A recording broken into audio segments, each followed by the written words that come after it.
So you've just visited musictheorytree.com and you've asked for the free music theory tree exercises.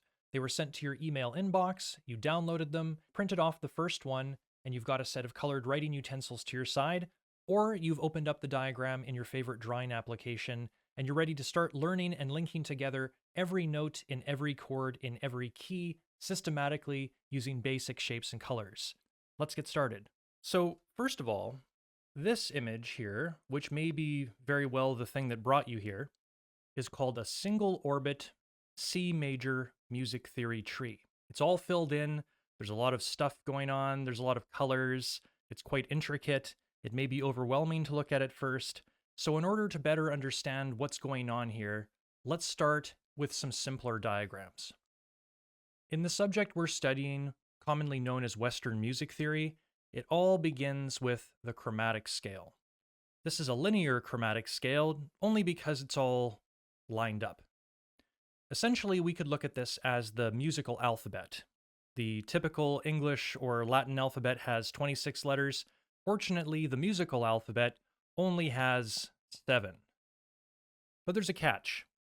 Technically, we have 12, as we can see here, all counted out. There are these other ones in between that have these symbols in them, namely sharps and flats. So, for example, between A and B, there's this thing called A sharp, which in some circumstances is called B flat. We also have C sharp, aka D flat, D sharp, aka E flat, F sharp, aka G flat, and G sharp, which is also called A flat. So what we might see here is that there are 7 that don't have sharps or flats, and then there are 5 that do. And that's something that we have to come to understand right from the get-go, just like we have to learn our ABCs when we're learning how to speak English or any other language that uses this alphabet. We have to come to understand the musical alphabet and remember that all 12 of these exist in order for us to proceed.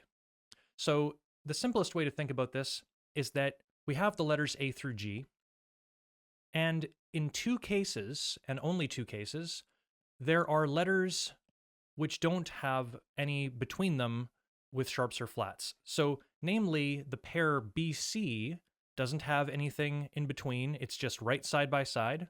They're immediate neighbors, and the same is true for E and F. The rest of them, they all have sharps or flats between them. Now, notice here that we've got G sharp / A flat, and A is way over here, but we have A flat over here. What this is telling us is that this is actually circular. So let's take a look at it as a circle. This is the cyclic chromatic scale. It's all of the same information that we saw previously, except organized into a circle to reflect the cyclic nature of the chromatic scale. So once we go all the way around from, in this case, what we're calling 1 all the way up to 12, we arrive back at another A. And given that it's cyclic, we can start anywhere we want on this circle, but obviously in this case we're starting from A because A is the first letter of the alphabet. Also notice that all of the letters without sharps or flats are on these white spaces, whereas those with sharps or flats are on these black spaces.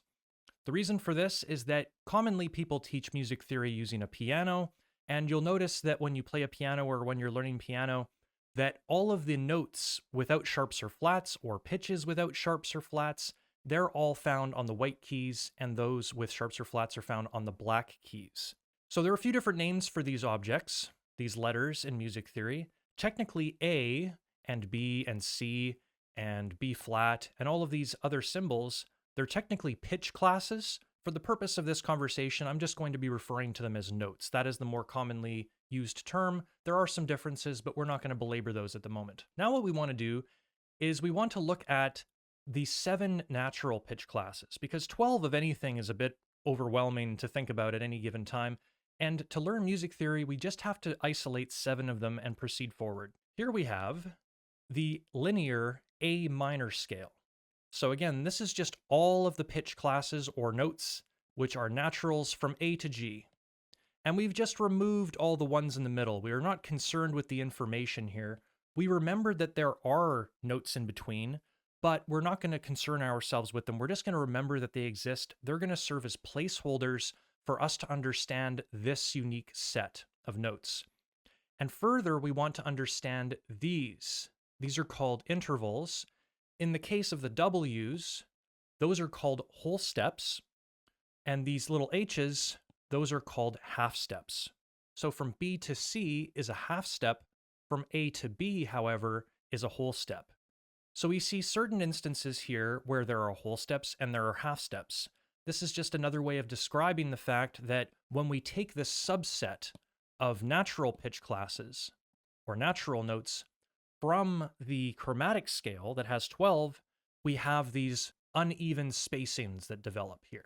So what's important to notice about this linear A minor scale is that we have this sequence of intervals of whole steps and half steps. Specifically, the sequence is whole, half, whole, half, whole.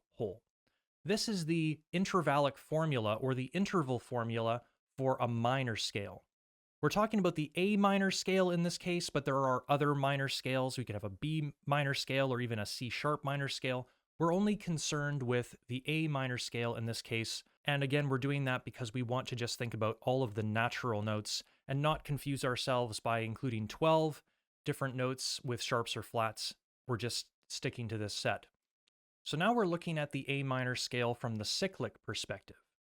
We can see that these intervals, which are being represented by these little curved lines, which are called cycloids, by the way, sort of like when you follow a bouncing ball or the path of a bouncing ball, we can see that the pattern repeats.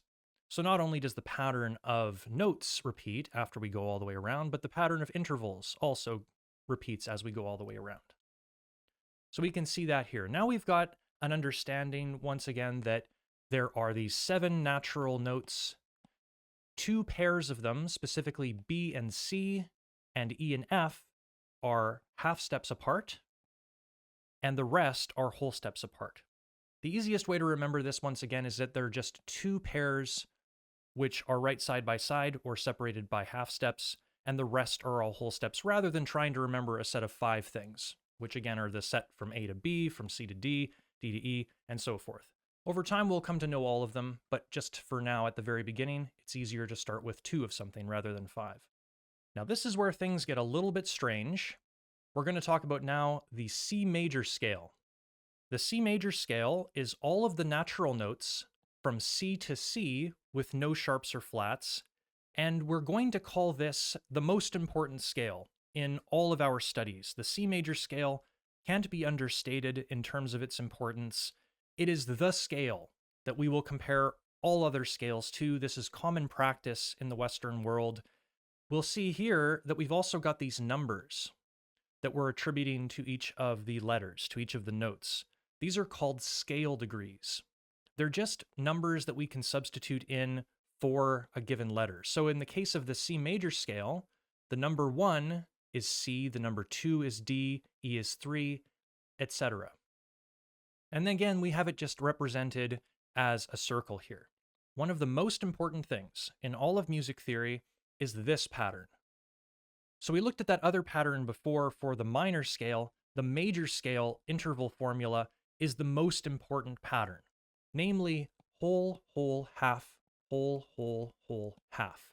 It is from this pattern of intervals, this sequence of intervals, and its combination with the numbers 1 through 7 that we can come to understand all of the scales, all of the notes, how they fit into chords and how those fit into keys, and we can alter the scales into different kinds of scales and make all kinds of cool music and talk about that music in a structured, familiar way. It's systematic, it's meant to make sense. The C major scale is the only scale whose notes and scale degrees have no sharps or flats. There are instances where one will find scales whose scale degrees might have sharps or flats.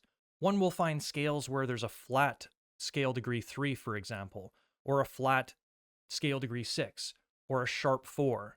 There are all kinds of different scales. We can manipulate this set of 7 scale degrees with sharps or flats the same way we can manipulate these 7 letters, the notes. But in the case of the C major scale, and only in the case of the C major scale, are all of the notes and all of the scale degrees naturals. That is why it's important. That is why we use it. So here we have all of the larger intervals in the C major scale. We don't only have the whole steps and half steps, but we have the opportunity to jump, say, from C directly to E. Rather than going from C to D, we can go directly to E or directly to F, and so on. Now, the other name for a whole step is a second, namely a major second. Half steps may also be known as minor seconds, but we're going to just reserve the terms whole step and half step for these smaller intervals, and we'll talk about half steps as minor seconds later. We can know that a second and a whole step are interchangeable. So from scale degree 1, C, to scale degree 2, D, is a second, or a major second. To scale degree 3 is a third, and we see that there's a pattern here. We're going to say that, for example, from C, scale degree 1, to A, scale degree 6, is a sixth interval. We'll notice that certain ones are pink and other ones are yellow or gold. The pink ones are all what we call major intervals. So there are major seconds, major thirds, major sixths, and major sevenths within the major scale structure, and the rest are what we call perfect intervals. So from C to F, from scale degree 1 to scale degree 4, that's called a perfect fourth. From C to G, that's called a perfect fifth. And from C to a higher C, which we might call scale degree 8, we call that a perfect octave.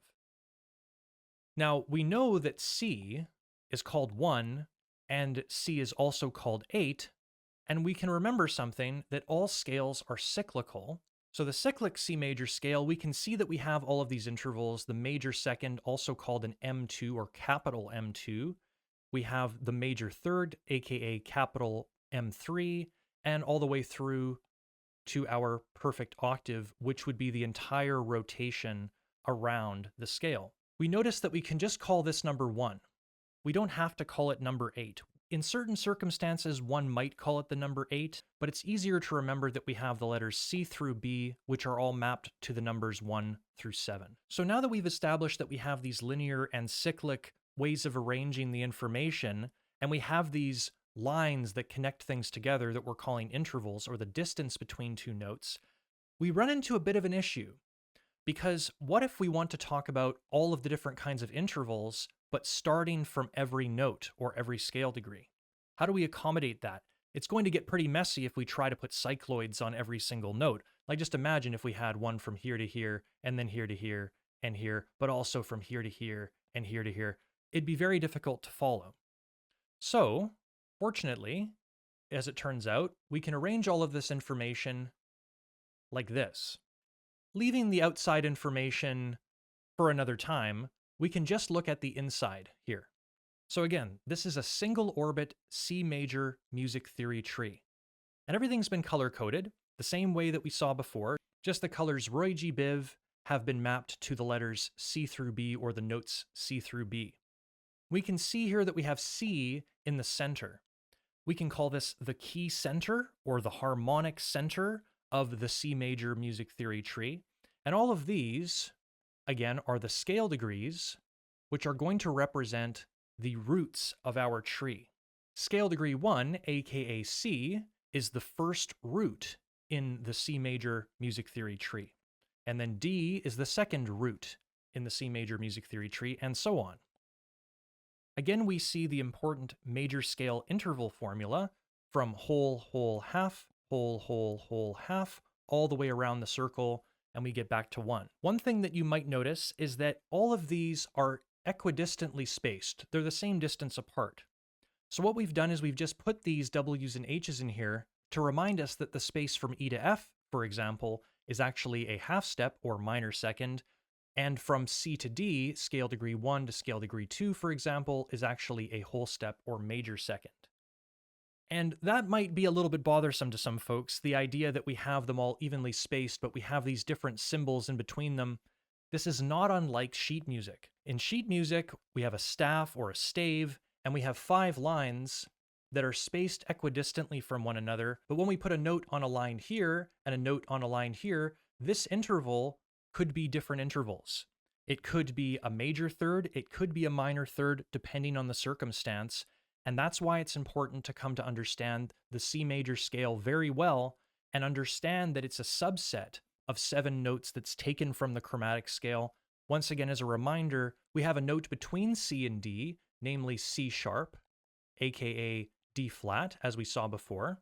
And we don't have anything in between E and F. They're a half step apart. So we remember this information. Again, we learn the alphabet and then we apply this unique alphabet, this uneven set of intervals, to this theoretical framework, and we build everything from that. That might seem like a really complicated system to work with, but people have been learning it for centuries. People have been using systems similar to it for millennia, and we've got the music theory tree exercises to help us along the way. There's a pattern. Everything is connected together in a specific way, and there is a direct path from beginning to end so that we can learn every note in every chord in every key systematically, just using simple shapes and colors like we're seeing here. So here's my empty single orbit music theory tree, like the one you have printed off or the one you have on your tablet. So we're going to fill out a C major music theory tree and talk about it. And specifically, we're also going to do something called harmonizing the notes in the C major scale into triads, specifically tertian triads. I'll explain what that means. Tertian triads are a type of chord. They're a really important type of chord that's going to help us navigate different levels of music theory. Not only at the level of the chord, but at the level of the key. We're going to find familiar or shared language between these different levels that's going to help us connect ideas from one space that's more complex to a more simple space, or vice versa. So, we're going to start by planting our seed. There we go. C goes in the middle. It's a seed. Okay, moving on. And one of the things that's great about all major scales is that they contain every letter name from A to G once and only once. And this is an often overlooked thing that people don't recognize the importance of, or at least it's not expressed as important as it is. Every major scale has the letters A through G once and only once. And this is going to allow us to connect different keys together, different major scales and other types of scales as well. So we're going to fill in the letters C through B using our colored writing utensils, all the way around. And next we'll fill in the intervals of the major scale. Again, they're whole step, half step, whole step, whole step, half step. So we've already made quite a bit of progress here. We have the major scale interval formula. We have all of the roots of the C major music theory tree, aka the scale degrees, these numbers, corresponding to the notes all the way around. So 1 is C, and we go all the way around. We have whole, whole, half, whole, whole, whole, half, separating the scale degrees, the numbers 1 through 7. When we see it empty like this and we fill it in ourselves, it's a little less overwhelming. So next we're going to look at the larger intervals. We said before that we can't arrange all of those cycloids and have them overlap when we have a perfect circle like that. Now in the case of music theory tree, we have these overlapping circles that we're going to use to describe the intervals. This sort of makes it look like a 7-circle Venn diagram. What this is going to allow us to do is put together the smaller intervals in combination to make bigger intervals. We said before from scale degree 1C to scale degree 2D is a whole step or a major second. So this little flower petal shape that also is going to represent the half steps, we call this the second shape. The flower petals are seconds. There are two kinds of them. Once again, whole steps and half steps. The whole steps are called major seconds, the half steps called minor seconds. So now what we can do is we can start taking these seconds and putting them together to make larger intervals. So for example, if we go directly from scale degree 1, C, to scale degree 3, E, we see that there are 2 whole steps in between, these 2 major seconds. And there's a direct path from scale degree 1 to scale degree 3, namely the third shape, which we might call a leaf. So we have these 2 little petals inside, and then we have the leaf. Petals are seconds, leaves are going to be thirds. There are different kinds of thirds. Just as there are different kinds of seconds, we have a third that goes from D directly to F, but from D scale degree 2 to F scale degree 4, we have a whole step and a half step. So this third, the third of D in the C major scale, is a minor third. It's called a minor third because we're combining together a whole step and a half step. It's a smaller distance, technically from D to F. Whereas before, again, we had from C to E, 2 whole steps, aka a major third. So let's just write out the math really quickly, just as a reminder. So we have whole steps, which we can also call capital M2. And then we have half steps, which we can call lowercase m2. Whole steps are called major seconds, half steps are called minor seconds. If we want to make a major third, that's going to be equal to a whole step plus a whole step, or 2 major seconds. And a minor third, that's going to be equal to a whole step plus a half step. So we're noticing a pattern here. We have major seconds, which are greater in size than minor seconds, and we have major thirds, which are greater in size than minor thirds. So we can remember that as the terminology that we use. Major meaning greater in size, minor meaning smaller in size. Next, what we're going to do is we're going to look at all of the thirds, and we're going to write in a capital M or a lowercase m next to all of our notes. So we said that the third of C is major, so we're going to write a capital pink M in here, and D we said was minor, so we're going to put a lowercase m here. We can see from scale degree 3 to scale degree 5, from E to G, is a minor third, a half step and a whole step. It doesn't matter which order these arrive in, we're more concerned about the addition of these two together and how big that is. So we're going to put a lowercase m next to E, because this is a minor third. Next we have F, and we can see that F's third, from F to A, is a major third, 2 whole steps, or 2 major seconds. So we're going to put in a capital M there, and we'll find the same is true for G. From G to its third, B, 2 whole steps. So we have a major third for G. Next, we'll notice that A is minor. We see that we have a minor third for A. From A, scale degree 6, to C, scale degree 1, we have a minor third. Now here's where things get a little bit more technical. What we've actually been doing here is labeling all of the tertian triads or chords in the C major scale. This one is going to have a unique label. B is distinct. So I'm going to erase this quickly, and we're going to look at these not only as groups of 2, like C and E, producing this major third that gives us this label of a major, but we're going to combine it with G as well, because we're talking about triads. So specifically, a triad is a grouping of 3 notes, and we're talking about tertian triads. Tertian, this word comes from tertiary, which relates to thirds. So when we say tertian triad, we mean a set of 3 notes, triad, and they're all separated by thirds. So we had the third from C to E, giving us this label. And then we're also going to look at the third from E to G. And we'll look at the scale degrees of those as well. So we have the major third from C to E, giving us this label. And we also see that E has its own third from E to G, which happens to be a minor third, from scale degree 3 to scale degree 5.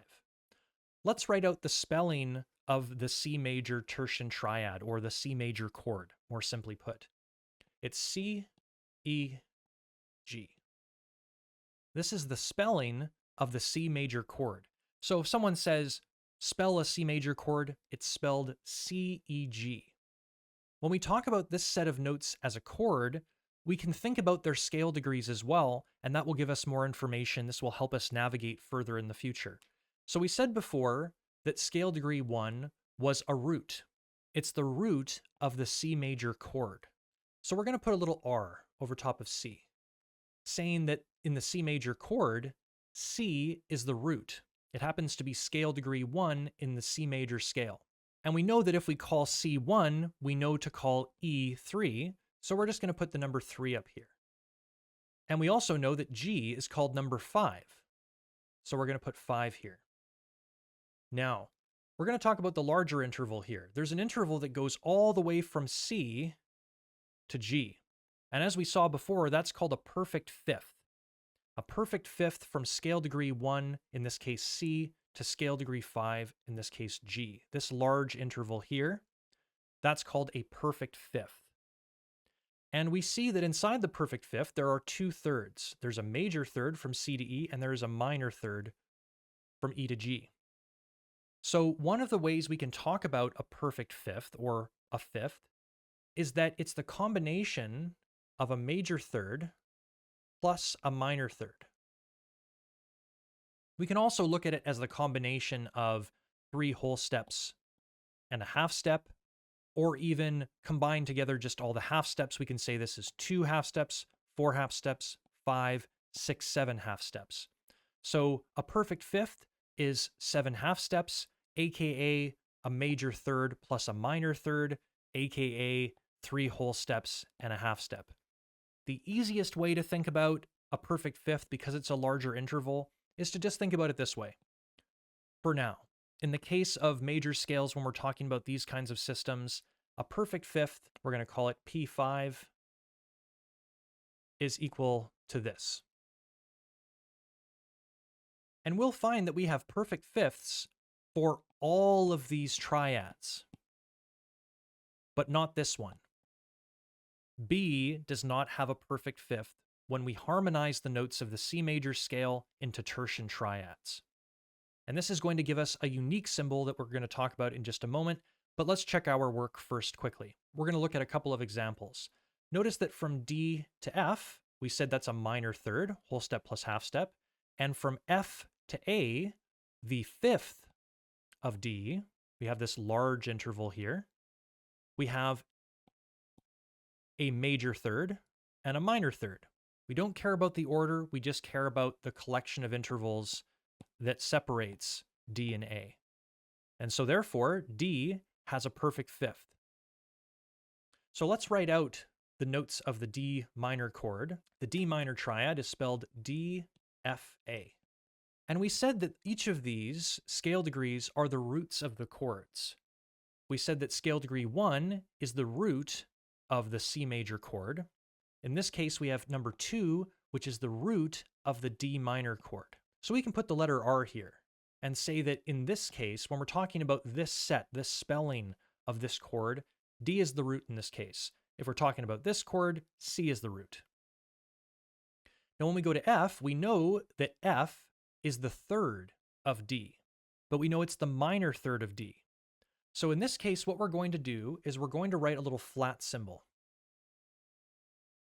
From D to F is a minor third, so F is the flat 3 of D. If we're calling D the root of some chord, F is the flat 3, because it's a smaller interval from D to F by a half step than the interval from C to E. We said before, though, that A is the perfect fifth of D, so we can just write that in here. Okay, so let's fill out the rest of the spellings of the triads, the tertian triads, or chords, in the C major scale, aka the key of C major. So we have E, G, B. That's the spelling of an E minor triad. This is its spelling. And we know that the third of E minor is a minor third, so we can write root, flat 3, and 5 for this triad. There's our spelling. So far we have 3 spellings. We have C major spelled C-E-G, D minor spelled D-F-A, and E minor spelled E-G-B. The spelling of an F major triad is F-A-C, and we know that the third of F is major, so we can just write root 3, 5 as our labels here. For G, we have G, B, and D, and those are going to give us a root 3, 5 as well, because we said that all of the triads have perfect fifths except for B, which we'll get to in just a moment.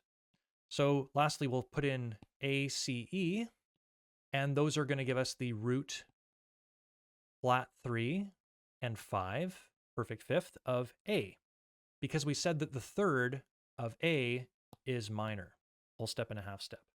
But we see here that the third of B, from B to D, scale degree 7 to scale degree 2, well, that's a minor third. So why isn't it just B minor? Why is this incorrect? It's because of the fifth.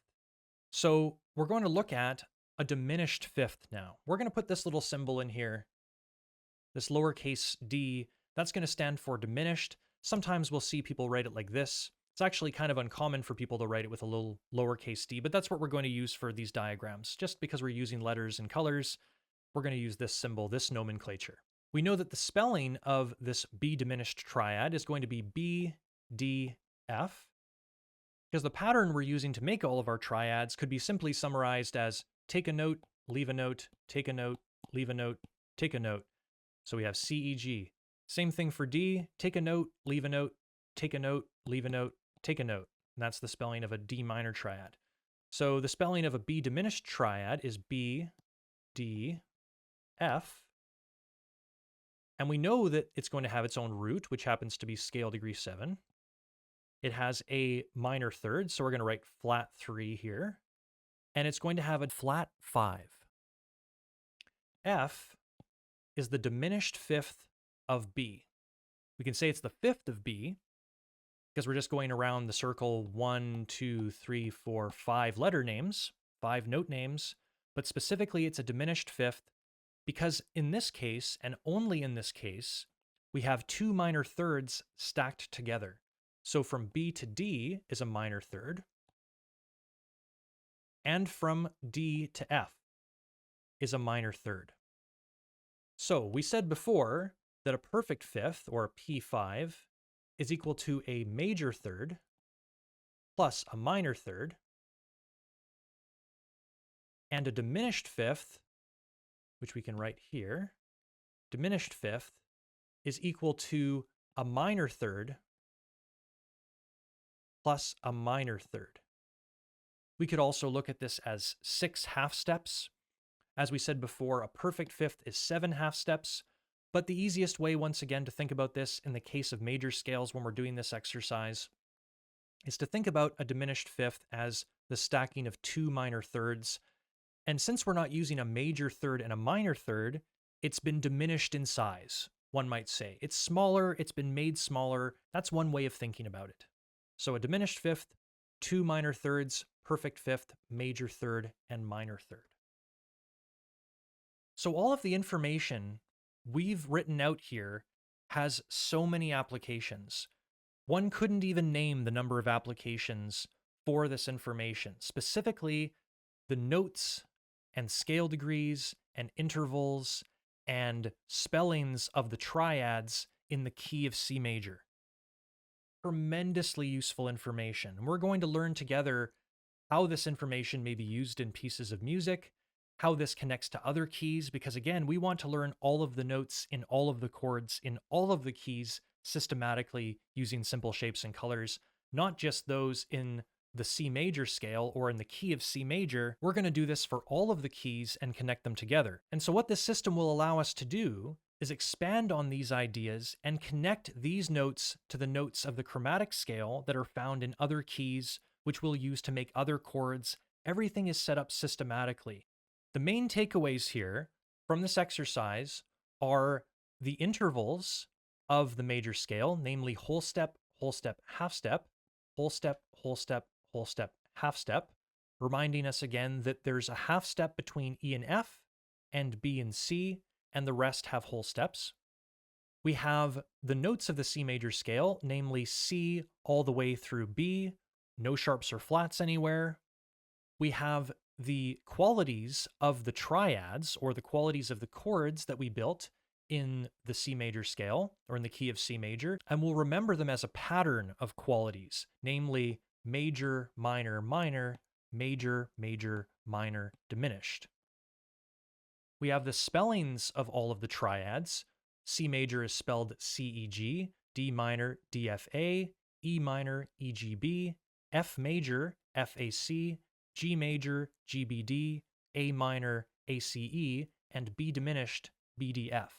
We remember that a major chord or a major triad has a root, a major third or a third, and a perfect fifth, also called a fifth. Minor triads have a root, a minor third, also called a flat third, and a perfect fifth. And diminished triads have a root, a minor third, and a diminished fifth. So this is why the chords in the key of C major are C major, D minor, E minor, F major, G major, A minor, and B diminished. We want to come to memorize these spellings, and if I were to say, what's the spelling of a D minor chord? I say D minor, you say DFA. If I say G major, you say GBD. If I say B diminished, you say BDF. Because the big secret here is that any chord with a root C can be understood as having a third that is E and a fifth that's G. We'll find chords as we go forward where we'll find E flat or G flat. Even in certain cases, we'll find a note called E sharp and G sharp. In those cases, our scale degrees will change as well. If you see E flat relative to C, then that would be the flat third. And we'll look at all these connections. We've already started to see them show up even just within this system, but we're going to connect different systems together. I'm going to be publishing an ebook in 2025, tentatively titled Music Theory Tree, An Introduction to Visualizing Music Theory, where I'll be going through in much greater detail all of the diagrams that you've seen here today, as well as many others. I'll show you a couple of examples of some that you may have seen on the website. Specifically, we have the dual orbit, which has its own set of exercises that allows us to connect together different keys, as well as the torus of fifths, which is sort of like the circle of fifths, which you may be familiar with, but we've taken the information from the circle of fifths and made it into a grid system to help us navigate and look at all of the relationships between all of the notes in all of the chords, in all of the keys, in a simple grid.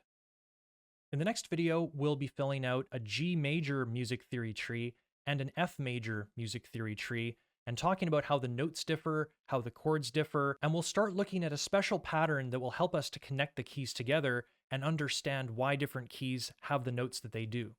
I'm Steve Evans from Winnipeg. Thank you for joining me in this exercise. I look forward to doing more exercises with you. Stay tuned.